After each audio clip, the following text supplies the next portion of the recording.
আপনি দরজা আটকাবেন না। আমায় যেতে দিন, আপনি আমার সাথে এমনটা করতে পারেন না। আপনি আমার শিক্ষক। আমি যখন এই কথা বললাম তখন স্যার আমাকে দরজাটা লক করে আমার সাথে যা করল তা শুনলে আমি কথা দিচ্ছি তোমাদের মাথা গরম হয়ে যাবে। তাহলে আসল ঘটনাটি বলি। আমি যখন কলেজে বিএ অনার্সে ভর্তি হলাম, সে বছর থেকে টিউশনি পড়াতে শুরু করলেন। টিউশনি পড়ানোর উদ্দেশ্য ছিল পিছনের ক্লাসের বিষয়গুলোকে মনে রাখা ও চর্চা করা। তাই টিউশনি পড়াতে শুরু করলাম ক্লাস 8, 9, 10 ছেলে মেয়েদের নিয়ে। নিজের ঘরেতে পড়াতাম। শুরুতে 4 জন ছাত্রছাত্রী ছিল। টিউশনি পড়ানোর সময় ছিল সন্ধ্যা 7টার পর। কারণ কলেজে যেতাম, বিকেল 4টাতে আসতাম বাড়িতে। তারপর খাওয়া দাওয়া করে একটু রেস্ট নিয়ে পড়াতে শুরু করতাম। 5 জন ছাত্র আর একটা ছাত্রী। শাকিল আর অজয় ইন্টারে পড়ত। আর অন্তরা পড়ত ইন্টার সেকেন্ড ইয়ারে। আসল কথায় আসি, প্রতিদিনের মতো পড়াতে পড়াতে অন্তরা প্রতি আমার এক অন্যরকম অনুভূতি কাজ করত। আমি অন্তরার দিকে তাকিয়ে থাকতাম। তার সৌন্দর্য দেখতাম। আমি যতবার অন্তরাকে দেখি ততবার আমার মনের ভিতর অন্যরকম অনুভূতির সৃষ্টি হয়। অন্তরা যেদিন প্রাইভেট পড়তে আসতো না, আমি সেদিন কাউকে পড়াতাম না। ছুটি দিয়ে দিতাম। কারণ অন্তরাকে ছাড়া আমার পড়াতে ভালো লাগতো না। অন্তরা দেখতে অনেক সুন্দরী। অন্তরার বাবা মা আমাকে বিশ্বাস করে আমার কাছে পড়াতে দিয়েছে। অন্তরার প্রতি আমার মায়ার সৃষ্টি হলো। তাকে কিভাবে পাওয়া যায় সেই চিন্তা আমার মাথায় সবসময় ঘুরপাক খাচ্ছে। অন্তরা আমাকে দাদা বলে ডাকত। আমাকে বল, দাদা আজ ইংলিশ পড়াটা করে আসেনি। কথাটা শুনতেই আমি প্রচণ্ড রেগে গেলাম। ও আমার চোখে মুখে তাকিয়ে ভয় পেয়ে গেছিল, আমি বুঝতে পারছিলাম। তখন আমি বললাম, সবাইকে পড়াটা দেখিয়ে দেখিয়ে দেওয়ার পর তারপর তোর শেষের দিকে ব্যবস্থা হবে। সেদিনকে আমি খুব রেগে গিয়েছিলাম, কারণ সেদিন কলেজে আমার বন্ধুরা আমার গার্লফ্রেন্ড নেই বলে সবার সামনে অপমান করেছিল। সেদিন সবাইকে ছুটি দিয়ে দিয়েছিলাম। শুধু অন্তরা একা বসেছিল। তখন প্রায় 8:30 বাজে। আমি ছুটি দিই সাধারণত সবাইকে 10টা বা 10:30। সেদিন সবাই প্রায় পড়া শিখে এসেছিল। তাই সবাইকে ছুটি দিয়ে দিয়েছিলাম। বসেছিল শুধু অন্তরা। অন্তরা আমার মুখের দিকে তাকিয়ে চুপচাপ চোখের জল ফেলতে শুরু করল।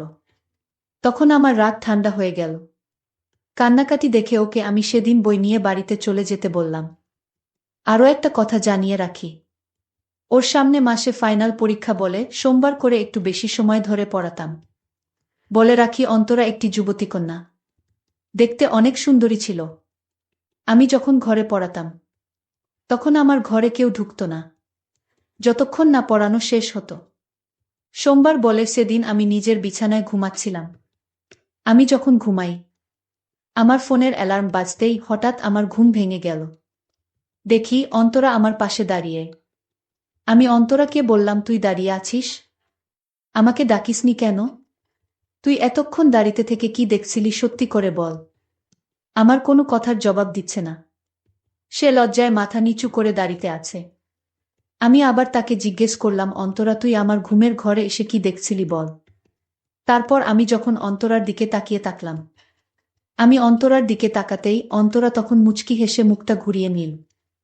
আমার তখন বুঝতে বাকি রইল না, অন্তরা এতক্ষণ আমাকে না দেখে কি দেখিছিল। কোনোরকম নিজেকে সামলে বিছানা থেকে উঠে ওয়াশরুমের দিকে চলে গেলাম। অন্তরা দাঁড়িয়ে ছিল তখনও।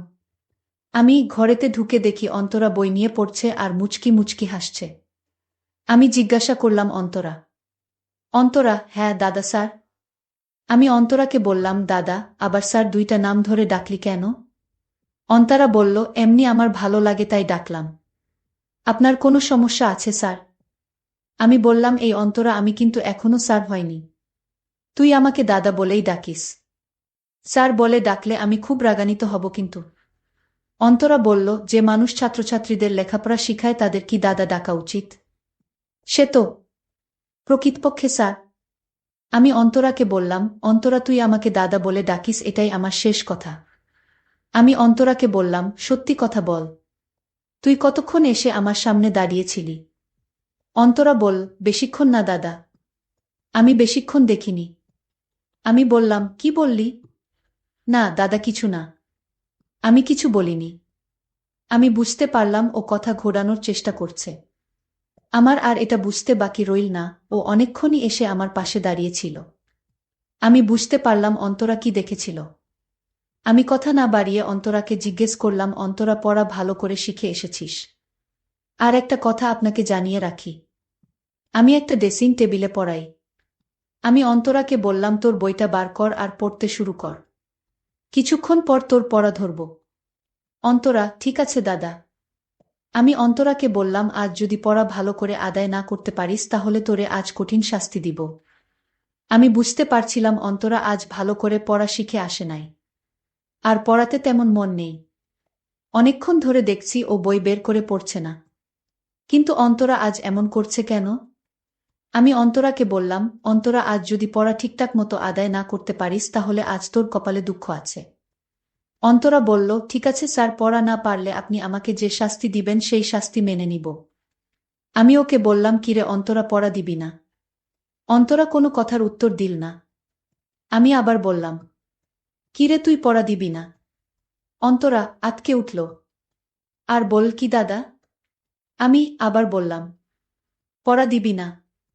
অন্তরা বলল, দাদা, আমার কেমন হচ্ছে? আমি সবই বাড়ি থেকে মুখস্থ করে এসেছিলাম, কিন্তু কেন জানি না, আমার সব উল্টপাল্ট লাগছে। আমি ওকে বললাম, আমার পাশে আয় বইটা নিয়ে। অন্তরা বলল, কেন দাদা? ও আমাকে বলল, আরে তুই আমার কাছে আয়, তারপর বুঝতে পারবে।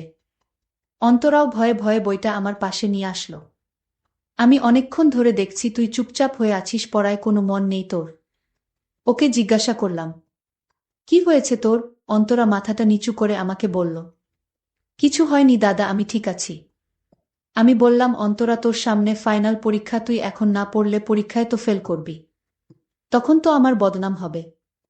আমি কিন্তু তোকে কঠিন শাস্তি দিব পড়া আদায় না করতে পারলে। অন্তরা আমার কথা শুনে লজ্জায় আমার দিকে তাকাতে পারছে না। ও বুঝতে পারছিল সে আজ পড়া আদায় করবে না। তার মনমানসিকতা অন্যদিকে চলে গেছে। সে আমায় নিয়ে কিছু ভাবছে। আমি আবার বললাম, অন্তরা, তুই পড়া আদায় করবি না, শাস্তি দিব। অন্তরা আমার মুখের দিকে তাকিয়ে একটাই কথা বলল, আমাকে শাস্তি দিন। আরে অন্তরা, আমি কেন তোকে শাস্তি দেব? অন্তরা বলল, আমি আপনার পড়া শিখে আসিনি, আর তাই আপনি যে শাস্তি দেবে সেই শাস্তি মাথা পেতে সহ্য করে নিব। আমি ওকে বললাম, আজ থেকে এমন শাস্তি দিব, তুই বাড়িতে যাওয়ার আগে কেঁদে কেঁদে যাবি। অন্তরা আমার কোনো কথার উত্তর দিল না। অন্য সময় ও আমাকে বলতো, আর হবে না দাদা, আমি কাল থেকে ভালো করে পড়া শিখে আসব। কিন্তু অন্তরা আজ কিছুই বলছে না। সে শাস্তি পেতে চায়, তাও সে পড়া আদায় করবে না।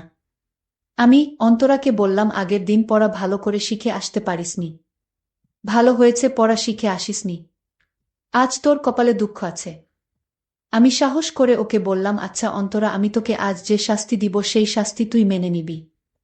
অন্তরা আমার উত্তরে বলল, আমি কতবার বলবো যে আমি পড়া শিখে আসিনি? আপনি আমাকে যে শাস্তি দিবে সেই শাস্তি আমি মাথা পেতে মেনে নিব। আমি অন্তরা কথা শুনে আমার অনেক সাহস বেড়ে গেল। আমি মনে মনে চিন্তা করতে লাগলাম, আজ যে সুযোগ পেয়েছি সেই সুযোগ হাতছাড়া করা যাবে না। সুযোগটা কাজে লাগাতে হবে যে করেই হোক। আমি অন্তরাকে জিজ্ঞেস করলাম, আমি আজ তোকে যে শাস্তি দিব সেই শাস্তি কিন্তু কাউকে বলা যাবে না। অন্তরা বলল, দাদা, তুমি এমন কি করবে যে কাউকে বলা যাবে না? আমি যা বলছি তাই কাউকে বলা যাবে না। আমি দাদার মতলব জানার জন্যই। আমি বললাম, ঠিক আছে স্যার, আপনার কথায় রাজি, আমি কাউকে বলবো না। তুই আমাকে এখন স্যার ডাকলি কেন? আমি তোকে কতবার বলবো তুই আমাকে স্যার ডাকবি না? ঠিক আছে, আর ডাকবো না। এখন কি শাস্তি দিবেন দেন। আমি তাড়াতাড়ি বাড়িতে চলে যাব। যাই করো তাড়াতাড়ি করো, বাবা মা আমার জন্য চিন্তা করছে। আমি বললাম, অন্তরা, তুই তোর বাবার কাছে থেকে একটা রাত ছুটি নিতে পারবি। আমি বললাম, রাতে ছুটি নিব কেন? আমি বললাম, অন্তরা, রাতে ছুটি নিতে পারলে বুঝতে পারবি। অন্তরা বলল, আমি একটা মেয়ে মানুষ, বাবা, কি আমারে রাতে ছুটি দিবে? আমি অন্তরাকে বললাম, তুই আমার সাথে একমত কিনা সেটা বল। যদি রাতে আসতে তোর ইচ্ছা থাকে তাহলে আমি তোর ছুটির ব্যবস্থা করব, তোর বাবাকে বলে। অন্তরা বলল, আমার কোনো সমস্যা নাই, আপনি যদি আমার বাবার কাছে থেকে ছুটি নিতে পারেন। আমি অন্তরার কথায় অনেক খুশি হলাম। এতদিনের মনের আশা সফল হবে। আমি অন্তরাকে বললাম তোমার বাবার ফোন নাম্বারটা দাও। অন্তরা বাবার ফোন নাম্বারে ফোন করে অন্তরার ছুটির কথা বলতেই তার বাবা বলল, রাতে ছুটি কেন মাস্টার, রাতে কি দরকার? আমি তার বাবাকে বললাম, সামনে তো পরীক্ষা আমার, তাই ভাবছি সপ্তাহে রাত 12টার পর থেকে প্রাইভেট শুরু করব। কারণ 1 মাস যাবত আমার পরীক্ষা চলবে। আর তাই সিদ্ধান্ত নিলাম সপ্তাহে 2 দিন এই 1 মাস রাত 12টা পর থেকে প্রাইভেট পড়ানো শুরু করব। আপনি যদি অন্তরাকে আমার দেওয়ার সময়ে পাঠাতে পারেন তাহলে আমি পড়াতে পারব। আমি জানতাম অন্তরার বাবা রাজি না হয়ে উপায় নাই, কারণ এই এলাকায় প্রাইভেট টিচার নাই। আর আমার মতো কেউ এত ভালো করে পড়াতে পারে না। আমার এলাকায় মোটামুটি ভালো একটা সুনাম আছে। আর তাই অন্তরার বাবা বলল, ঠিক আছে মাস্টার, তোমার যেভাবে সুবিধা হয় ঠিক সেই সময়ে পড়াও, কিন্তু আমার মেয়ে যেন ভালো রেজাল্ট করে। এটা আপনার বলতে হবে না, এটা আমার উপর ছেড়ে দেন। অন্তরার বাবা অন্তরাকে ছুটি দিল। মানে রাতে পড়বে আমার ঘরে। আর সেই খুশিতে আমার নাচতে ইচ্ছা করছে। আমি অন্তরাকে বললাম, অন্তরা, তোর বাবা রাজি হয়েছে। তোকে আজ থেকে রাতে পড়তে হবে।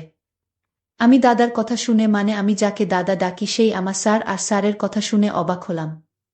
আমার মাথায় কিছুই চিন্তা করতে পারছি না। আমার মাথায় কোনো কাজ করছে না।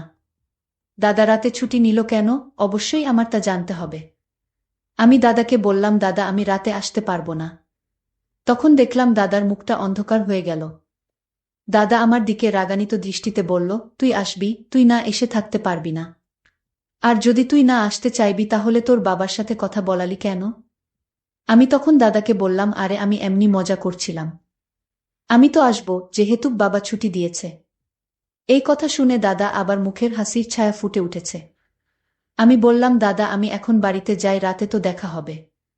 ঠিক আছে অন্তরা, তুই এখন বাড়িতে যা, তুই রাতে আসিস। দাদা আমায় পিছন থেকে ডাক দিয়ে বলল, এই অন্তরা রাতে সাথে করে গণিত আর ইংরেজি বই নিয়ে আসিস। আমি বললাম ঠিক আছে। আমি এক হতাশার মধ্যে পড়ে গেলাম। আজ অন্তরা আসবে কিভাবে, কি শুরু করব কিছুই বুঝতে পারছি না। আর অন্তরা যদি আমার কথায় রাজি না হয় তাহলে কি হবে? আমি এসব ভাবতে ভাবতে হঠাৎ দেখি অন্তরা এসে হাজির। আরে অন্তরা, তুই কখন আসলি? তুই রাতে একা একা চলে আসলি, ভয় করল না তোর?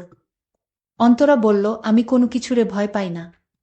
ওরে বাবা, কি বলে মেয়ে, ও নাকি কোনো কিছুরে ভয় পায় না? আমি তার কথা শুনে অবাক হলাম। ঠিক আছে, এখন আমার কাছে বইটা নিয়ে আয়, তোরে পড়া শিখায়। তারপর হবে তোর শাস্তি। অন্তরা তখন রাগ হয়ে বলল, আমি শাস্তি পেতে চাই আগে, তারপর পড়া শিখব। তার আগে আমি বই পড়তে পারবো না। আমি বললাম, ঠিক আছে, আমি তোরে আগে শাস্তির কথা বলি। বলেন স্যার। আমি বললাম, রাগ করবে না তো?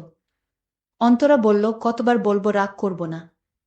আমি তখন অন্তরাকে বললাম, অন্তরা, তোর বাবা তোর মায়ের সাথে যা করে আমি তা করতে চাই। অন্তরা আমার কথা শুনে বলল, বাবা মা কি করে? আরে পাগলি, সেটাও কি তোরে বলে দিতে হবে নাকি? আমি দাদার কথা বুঝতে পারলাম। আমি বললাম, না আমি এসব পারবো না। আমি তখন কাছে গেলাম। সে বলল, আমার সাথে এমন করবেন না। আমি এটা কিছুতেই মেনে নিতে পারবো না। আপনি আমাকে যেতে দিন। আমি এখানে আর এক মুহূর্ত থাকতে চাই না। আমাকে চলে যেতে দিন। দাদা বলল, অনেক কষ্ট করে তোর বাবাকে রাজি করিয়েছি তোকে আজ যাবার জন্য। আমি এ কিছুতে হতে দিব না। অন্তরা তখন কান্না করে বলল, আমি জানতাম আপনি অনেক ভালো মানুষ, কিন্তু সে ধারণা আমার ভুল ছিল। আজ আপনার আসল চেহারাটা বের হয়ে আসলো। আপনি এত সম্মানী মানুষ, আর আপনি এমনটা করতে পারেন না। আমি লক্ষ্য করলাম অন্তরা খুব রাগান্বিত হয়ে গেছে। আমি তখন সান্ত্বনা দিয়ে বললাম, ঠিক আছে আমি কিছু করব না, কিন্তু আমার একটা কথা রাখতে হবে। অন্তরা বলল, কি কথা আগে শুনি। সে বলল, আমরা দুইজনে আজ একসাথে নুডলস খাবো, আমি নিজের হাতে রান্না করেছি। অন্তরা বলল, না আমি খাবো না। এই কথা বলতেই দাদা ঘরের দরজা আটকিয়ে দিল। তারপর বলল, যদি নুডলসটা না খাস তাহলে আমি তোকে যেতে দিব না। আমার পেটেও ভীষণ ক্ষুধা ছিল। আর তাই আমি তার হাতের রান্না করা নুডলসটা খেয়ে নিলাম। নুডলস খাওয়ার পর আমি আর কিছুই বলতে পারবো না। আমি সকালে বুঝতে পারলাম আমার মূল্যবান সম্পদ চুরি হয়ে গেল। দাদা আমার মূল্যবান সম্পদ চুরি করে নিল। বন্ধুরা, আমি তোমাদের হাসি খুশি রাখার জন্য কষ্ট করে গল্প তৈরি করি। যদি গল্পটি ভালো লাগে তাহলে অবশ্যই চ্যানেলটি সাবস্ক্রাইব করে পাশে থাকবেন। ধন্যবাদ।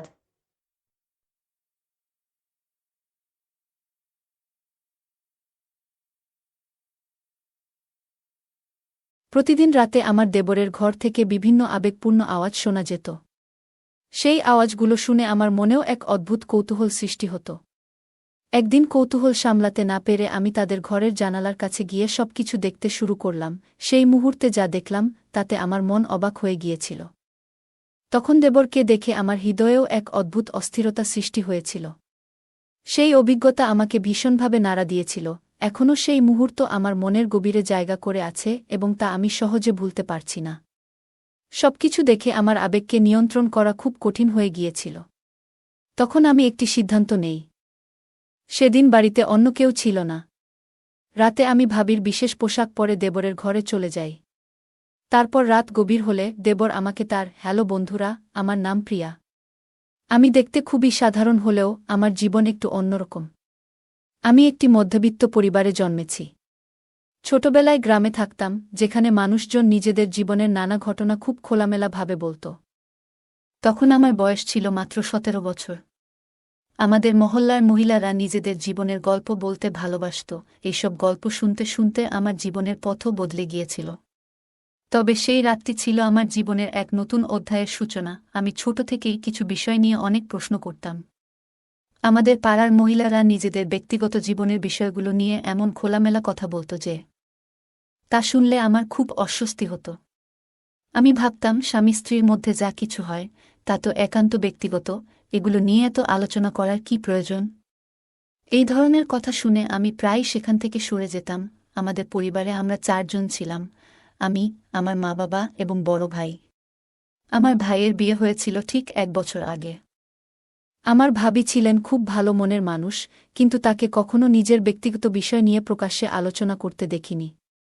আমি নিজেও শিক্ষিত ছিলাম এবং সবসময় ভাবতাম কিছু বিষয় ব্যক্তিগত রাখা উচিত। এরপর সময় কেটে গেল এবং একদিন আমার বাবা আমার জন্য একজন পাত্র ঠিক করলেন। পাত্র ছিলেন আমাদের গ্রামেরই একজন। নাম ঈশান। তিনি শিক্ষিত ছিলেন এবং শহরে একটি কোম্পানিতে চাকরি করতেন। ঈশানের পরিবারে তার মা এবং ছোট ভাই ছিলেন। তার ছোট ভাই কৃষিকাজ করতেন এবং কুস্তি লড়তে পছন্দ করতেন। আমার বাবার সিদ্ধান্তে আমার বিয়ে ঠিক হলেও আমাকে পাত্রকে দেখার অনুমতি দেওয়া হয়নি। আমি এতে খুব চিন্তিত ছিলাম, কিন্তু বাবার কথার বাইরে যাওয়া সম্ভব ছিল না। 1 মাসের মধ্যেই আমাদের বিয়ে সম্পন্ন হয়। বিয়ের দিন পর্যন্ত আমি আমার স্বামীকে দেখিনি। বিয়ের পর শ্বশুরবাড়ি গিয়ে দেখি পুরনো একটি ইটের বাড়ি, যার মধ্যে একটি ছোট উঠোন আর 4টি ঘর ছিল। সেই বাড়িতে একটিমাত্র বাথরুম ছিল। বিয়ের প্রথম দিনগুলোর সেই স্মৃতি এখনও আমার মনে খুব স্পষ্ট। জীবনের এই পরিবর্তন আমাকে এক নতুন অধ্যায় নিয়ে গিয়েছিল। আমার বিয়ে হয়ে গেছে এবং আমি এখন নতুন বাড়িতে আছি। বাড়িটি ছিল খুব সাধারণ, যেখানে একটি মাত্র বাথরুম ছিল যা সবাই ব্যবহার করত। যদিও শুরুতে সবকিছু অস্বস্তিকর মনে হচ্ছিল, আমি মেনে নিয়েছিলাম যে এখন থেকে এটাই আমার নতুন জীবন। পুরো দিনটি নানা কাজে কেটে গেল। রাতে যখন সময় এগিয়ে এলো, আমি আমার ঘরে বসেছিলাম। আজ ছিল আমার বিয়ের প্রথম রাত, আর আমি আমার স্বামী ঈশানের জন্য অপেক্ষা করছিলাম। কিছুক্ষণ পর তিনি ঘরে এলেন, হাতে 1 গ্লাস দুধ নিয়ে। তখনই আমি প্রথমবারের মতো তাকে ভালোভাবে দেখলাম। ঈশান দেখতে খুব সাধারণ ছিলেন, পাতলা গড়ন এবং একটু দুর্বল বলে মনে হচ্ছিল। প্রথমে আমি একটু হতবাক হয়েছিলাম, কারণ আমি তার সম্পর্কে বেশি কিছু জানতাম না। তবে আমি নিজেকে শান্ত করলাম এবং ভাবলাম, হয়তো সময়ের সাথে সবকিছু বদলাবে। অনেক পুরুষই বিয়ের পর শারীরিক ও মানসিকভাবে ভালো হয়ে ওঠে। ঈশান আমার কাছে এসে বসে বললেন, প্রিয়া, তুমি আমার জীবনের সবচেয়ে সুন্দর উপহার। তোমার মতো জীবনসঙ্গী পাওয়ার স্বপ্ন আমি দীর্ঘদিন ধরে দেখেছি। আজ সেটা পূরণ হল। তিনি আমার দিকে দুধের গ্লাস বাড়িয়ে দিয়ে বললেন, এটা পান করো। আমি একটু লজ্জা পেয়ে বললাম, আপনি আগে খান, তারপর আমি খাব। তিনি হেসে গ্লাস থেকে 1 চুমুক নিলেন এবং তারপর আমাকে দিলেন। সেই মুহূর্তে আমার মনে হল, এই নতুন জীবনে আমি ধীরে ধীরে মানিয়ে নেব। ঈশান প্রথমেই দুধের গ্লাস থেকে 1 চুমুক নিলেন, তারপর আমার দিকে এগিয়ে দিলেন। আমি বাকি দুধ পান করলাম। তার এই আচরণে আমার মনে ভালো লাগার অনুভূতি জন্ম নিল। তখন তার ব্যবহার আমাকে সত্যিই মুগ্ধ করেছিল। কিছুক্ষণ পর ঈশান আমার হাত ধরে আমাকে কাছে টেনে নিলেন। আমার মনে এক অদ্ভুত উত্তেজনায় ভরে উঠেছিল। কিন্তু আচমকা তিনি নিজেকে দূরে সরিয়ে নিয়ে ঘুমানোর জন্য শুয়ে পড়লেন। আমি খুবই বিভ্রান্ত হয়ে পড়লাম। আজ ছিল আমাদের বিয়ের প্রথম রাত এবং আমি এই রাতকে বিশেষভাবে মনে রাখার মতো করে কাটানোর স্বপ্ন দেখেছিলাম। কিন্তু সেই স্বপ্ন মুহূর্তেই ভেঙে গিয়েছিল। আমি বিছানায় শুয়ে রইলাম আর চিন্তা করতে লাগলাম। কিছুক্ষণ পর দেখলাম ঈশান গভীর ঘুমে তলিয়ে গেছেন। আমি তখন নিজেকে শান্ত রাখার চেষ্টা করলাম, তবে মনকে স্থির করতে পারছিলাম না। কখন যে ঘুমিয়ে পড়েছিলাম তা বুঝতে পারিনি। সকালে ঘুম ভাঙতেই দেখলাম সূর্যের আলো ঘর ভরে গেছে। আমি উঠে বাথরুমে গিয়ে ফ্রেশ হলাম। তারপর বাইরে এসে দেখি আমার ছোট ভাবি বাসন মাজছেন। আমি তার পাশে গিয়ে সাহায্য করতে লাগলাম। ভাবি মুচকি হেসে বললেন, প্রিয়া ভাবি, কাল রাতে কেমন কাটল? নিশ্চয়ই খুব আনন্দময় ছিল, তাই না? জাটজিকে বেশি বিরক্ত তো করেনি বলেই তিনি হাসতে লাগলেন।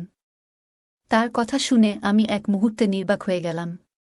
কি উত্তর দেব তা ভেবে পেলাম না। আমার ভাবির কথাগুলো শুনে মনে একটু অস্বস্তি হচ্ছিল, কিন্তু আমি তার কোনো উত্তর দিলাম না, বরং তার সঙ্গে হেসে হেসে কথা চালিয়ে যেতে থাকলাম। তখন আমি ভাবিকে জিজ্ঞাসা করলাম, তোমার বিয়ে আগে কিভাবে হলো? ঈশান ভাই তো মুবিন ভাইয়ের থেকে বড়, তাই না? ভাবি একটু হাসি দিয়ে বললেন, জাটজি বিয়ের বিষয়ে একেবারেই আগ্রহী ছিলেন না। শাশুড়ির জোরাজুরিতে তার বিয়ে হয়েছিল। তার কথা শুনে আমি একটু থমকে গেলাম। কথাগুলো শুনে মনে হলো যেন আমার স্বামীর মধ্যে কিছু অভাব রয়েছে।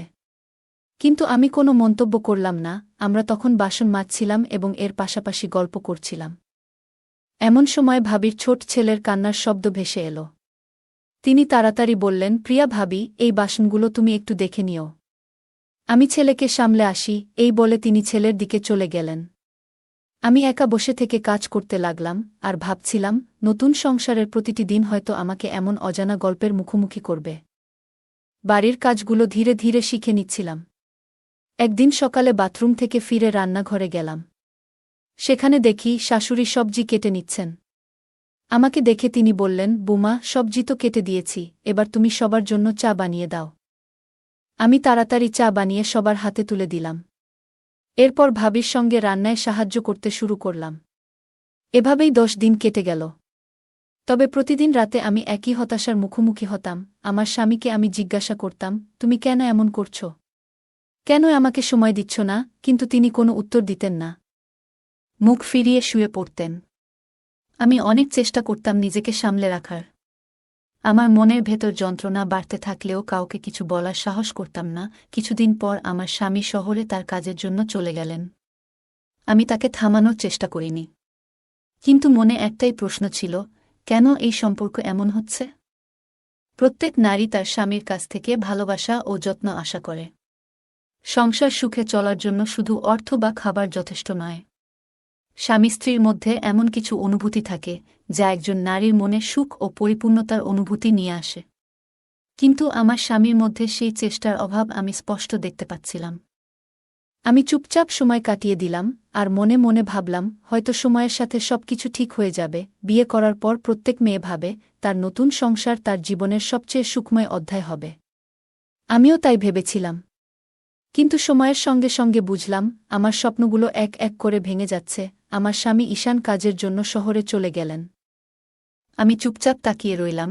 মনে হচ্ছিল যেন জীবনের সব আশা ধীরে ধীরে ফুরিয়ে যাচ্ছে। শ্বশুর বাড়িতে আমি একাই 6 মাস কাটিয়ে দিলাম। এই 6 মাসে আমার স্বামী মাত্র 10 দিনের জন্য বাড়ি এসেছিলেন, তাও যেন তার মধ্যে কোনো আগ্রহ ছিল না। আমার মন ভেঙে যাচ্ছিল, কিন্তু কাউকে কিছু বলতে পারিনি। নিজেকে শান্ত রাখার চেষ্টা করছিলাম। তবে এ সময় এক বিষয় খুব খারাপ লাগত। আমার ছোট ভাবিকে দেখে আমার মনে ঈর্ষা হতো। তার স্বামী একজন পরিশ্রমী কৃষক এবং শারীরিকভাবে খুবই শক্তিশালী। তাদের দাম্পত্য জীবন সুখে ভরা ছিল। একদিন আমি শাশুড়িকে বললাম, মা, আমি একবার আমার বাপের বাড়ি যেতে চাই। তিনি অনুমতি দিলেন। পরদিন সকালে আমার দেবর আমাকে বাপের বাড়ি পৌঁছে দিয়ে নিজে আবার ফিরে গেলেন। বাপের বাড়িতে পৌঁছানোর পর মা ও ভাবি আমার কাছে জানতে চাইলেন, শ্বশুরবাড়ি কেমন? তোমার সেখানে সময় ভালো কাটছে তো? আমি চুপ করে রইলাম। কি বলবো বুঝতে পারছিলাম না। আমার মনের কষ্ট কাউকে বোঝাতে পারছিলাম না। বাপের বাড়িতে গিয়ে সবাই যখন আমার শ্বশুরবাড়ির খোঁজ খবর নিতে লাগল, আমি মুখে হাসি রেখে বললাম, সব ঠিক আছে, কিন্তু যার ঠিক থাকার কথা সেই ঠিক নেই। এ কথা কারো সঙ্গে বলার সাহস হয়নি। আমি জানতাম এ কথা বললে সবাই কেবল হাসবে। ধীরে ধীরে আমি বাপের বাড়ির মহিলাদের সঙ্গে বসতে শুরু করলাম। তারা নিজেদের জীবনের নানা অভিজ্ঞতা, বিশেষত স্বামী স্ত্রীর সম্পর্কের বিষয়ে খোলাখুলি কথা বলত। আমি তাদের কথা মন দিয়ে শুনতাম, কিন্তু কিছুই বলতাম না। আমার তো বলার মতো কিছুই ছিল না। ওই মহিলারা এমনভাবে তাদের গল্প বলত, যেন সবকিছুই খুব স্বাভাবিক। তাদের কথায় আমার মন কখনো দোলা দিয়ে উঠত, কখনো সইতে না পেরে ব্যথিত হতো।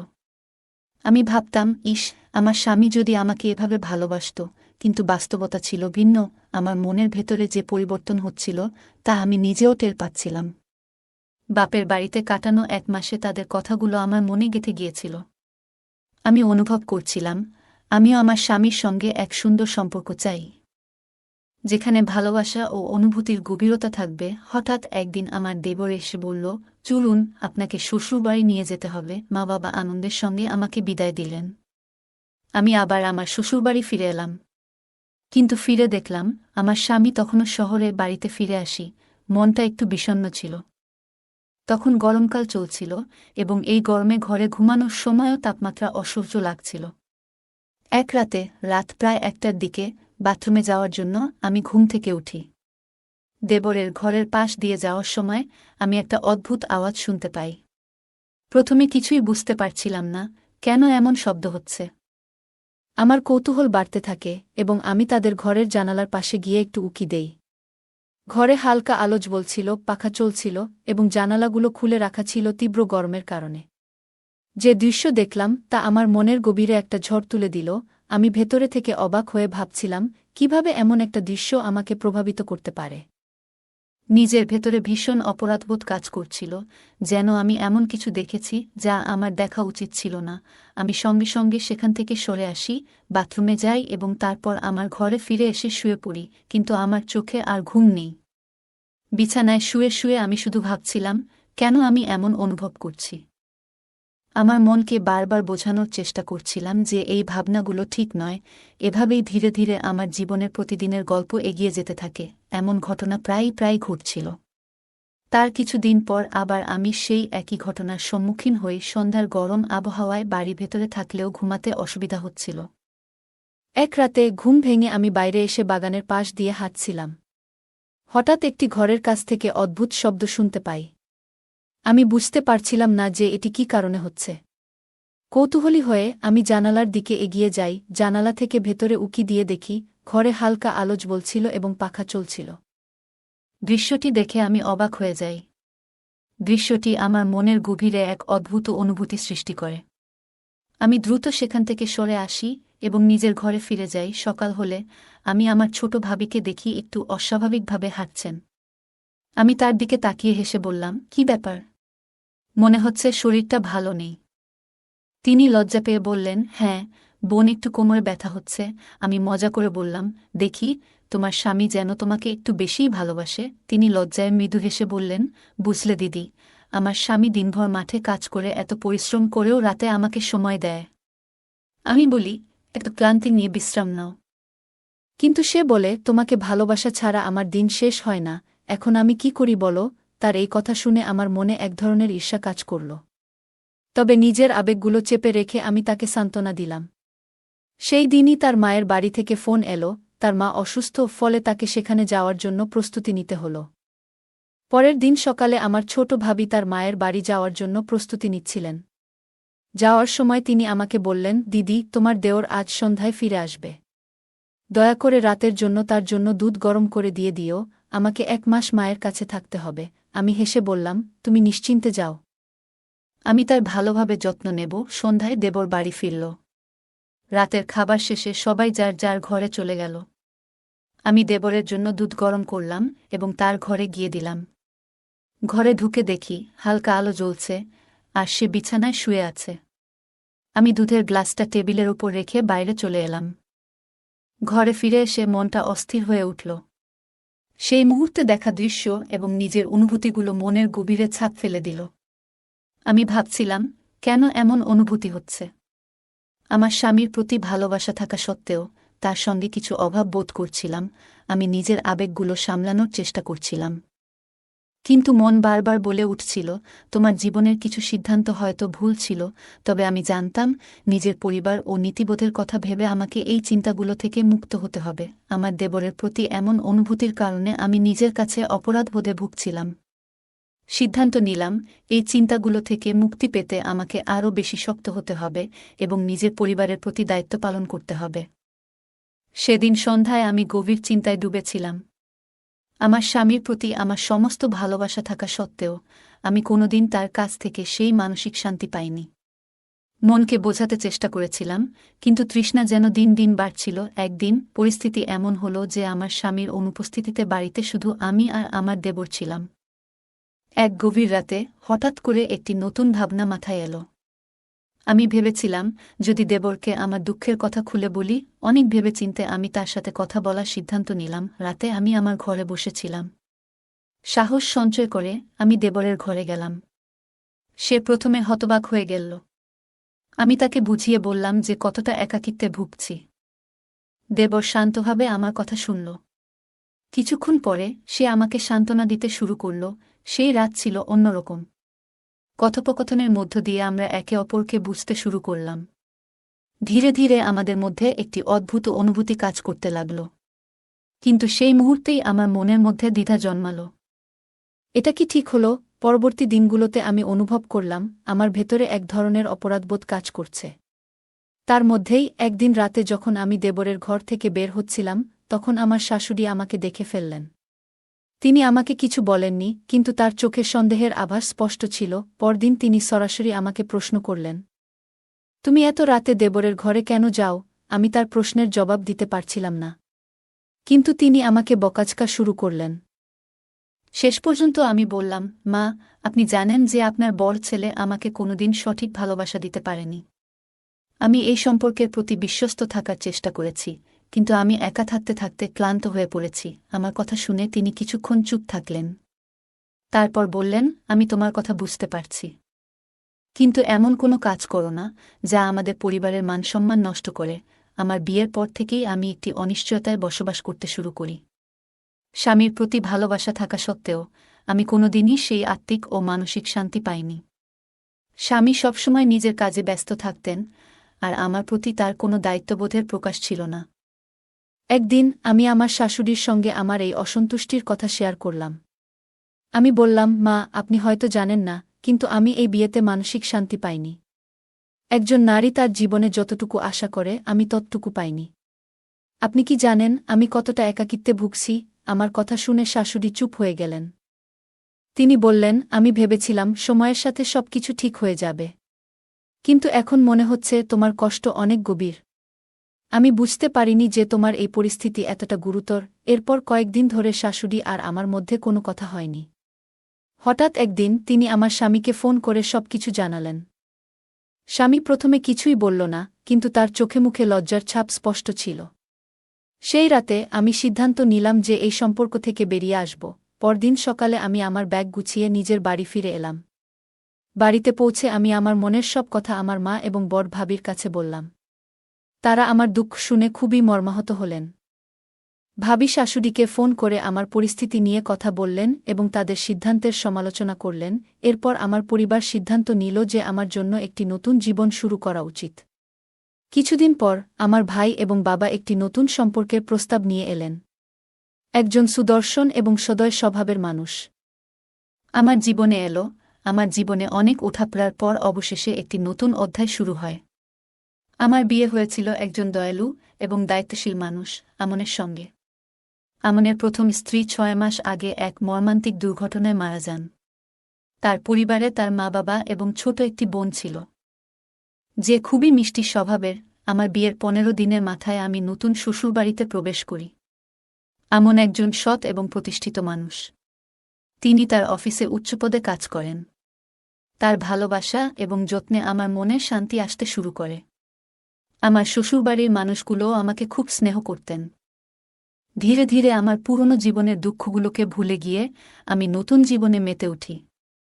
আমার স্বামী আমার প্রতি সবসময় যত্নশীল ছিলেন এবং আমাকে সেই ভালোবাসা দিয়েছিলেন যা একজন স্ত্রী তার স্বামীর কাছ থেকে আশা করে। আমিও তাকে পুরো মন থেকে ভালোবাসতে শুরু করি। জীবনের নতুন অধ্যায়ে এসে আমি উপলব্ধি করলাম, যখন জীবনে প্রকৃত ভালোবাসা এবং সঠিক দিক নির্দেশনা থাকে, তখন কোনো ভুল পথে হাঁটার প্রয়োজন হয় না। আমি সুখের জীবন কাটাতে শুরু করলাম এবং আমার ভেতরের সমস্ত হতাশাকে পেছনে ফেলে দিলাম। মানুষের জীবনে প্রতিটি স্বপ্ন পূরণের জন্য সঠিক সময় এবং সুযোগ দরকার। একজন নারীর জীবনে বিয়ে একটি নতুন আশা নিয়ে আসে, কিন্তু সেই আশা যদি পূর্ণ না হয়, তখন সে এক ধরনের ভাঙন অনুভব করে। অনেক সময় পরিস্থিতি মানুষকে ভুল পথে নিয়ে যায়, তবে এটা মনে রাখা উচিত, সঠিক সিদ্ধান্তই জীবনকে সুন্দর করে তুলতে পারে। অনেক সময় পরিস্থিতি মানুষকে ভুল পথে নিয়ে যেতে পারে, কিন্তু সঠিক সিদ্ধান্ত নিলে সেই ভুল পথ থেকে বেরিয়ে আসা সম্ভব।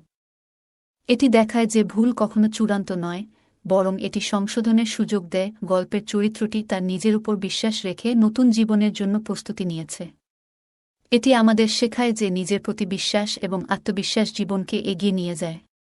গল্পটি আমাদের জীবনের নানা দিক সম্পর্কে নতুন উপলব্ধি দেয় এবং অনুপ্রেরণা যোগায়। এটি দেখায় যে সঠিক দৃষ্টিভঙ্গি এবং দৃঢ় মনোবল থাকলে যে কোনো চ্যালেঞ্জকে জয় করা সম্ভব। বন্ধুরা, এই ছিল আমাদের আজকের গল্প। আপনাদের গল্পটি কেমন লাগলো জানাতে ভুলবেন না।